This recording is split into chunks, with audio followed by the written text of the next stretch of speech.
د درس عنوان چې دی د نن ده که چیرې مو مطلب غواړئ د موبایلانو کې څه آنلاین زده کړئ نو دا زموږ د یوټیوب چینل دی تاسې سبسکرایب کړئ او آینده نوې ویډیوګانې چې کوم مشکلات موبایل کې شته هغه آنلاین وګورئ سې نن د درس موضوع چې مو ده فرونټ سپیکر یا د مخ سپیکر دی سې ده فرونټ سپیکر دی د نن درس د ده کنکشن اصلا په موبایل کې څه رقم شوی دی دغه سپیکر دی ګوره دلته یې موږ ته دغه دوه نښانونه راکړي سي ده دا موږ اوله رسمو مثلا په داسې ترتیب سره یې رسمو دا یې دا دوې پایې د ده څه چې کوم کنکشن تللی دی د ده څه دلته یو دانه رجسټر ته بسته شوی سي ده دلته هم چې شوی دی یو دانه رجسټر ته بسته دی دغه کنکشن یې د دواړو پایو ته تللی سي دا چې د پاور آیسي ته د پاور په آیسي کې دی نصب شوی دی پاور آیسي کې بیا مثلا داسې یو ځای چې دی یوازې د دا شي دپاره کار کوي سي ده نور د پاور آیسي نورې دندې سرته رسوي اما دغه یو ځای چې دی د مخ د سپیکر دپاره خپلې پایې دلته نصب شوي سي چې د هغه څخه بیا مثلا دغه پایې چې کللې دي لاندې بیا نور رجسټران بسته شوي یو رجسټر د دې پایې سره که څه مثلا سپیکر منفي او مثبت نه لري خو موږ وایو چې مثلا یو منفي دی یا مثبت دی کنې نه لري په اصل کې نو دغه لین هم سیده ده دغه څخه راغلی دا کنکشن د پاور آیسي څه دا هم سیده د پاور آیسي څه راغلی سیده دا د پاور آیسي ده د پاور آیسي څه راغلی دغه یو رجسټر چې دا لین ته بسته دی یو سر یې دا دی په چیش پورې وصل شوی دی په دا کنکشن پورې شوی دی دوهم سر یې بیا چیش شوی دی په ګراوند دې ته ګراوند دی سي دی یعنې منفي پورې دا سر بسته شوی دې ته هم دغه رقم یو دانه رجسټر پروت دی چې یو سر یې چیش شوی دی یو سر یې په منفي پورې بسته دی په منفي پورې دی او بل سر یې چیش شوی دی په لین پورې بسته دی اوس کله چې د ده خرابي مثلا فرض کړئ سپیکر باندې پروت دی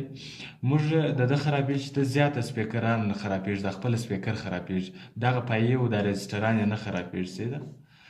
دا چې دی مثلا دا نه خرابېږي نه دا خرابېږي اوس که چیرې مثلا دا خراب وي دا موږ څنګه پیدا کړو په موبایل کې دی د میګر په واسطه سره څنګه پیدا کوو موږ په میګر کې راولاړېږو مثلا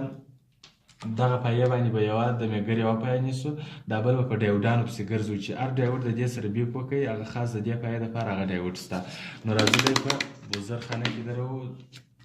د بیپ خانه کې فرض کړئ دغه اوس موږ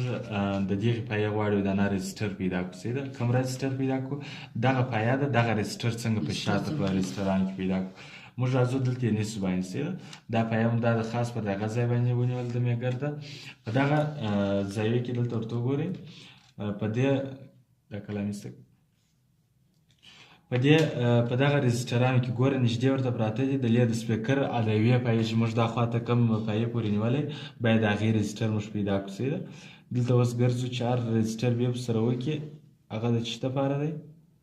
هغه د هغې پایې دپاره دی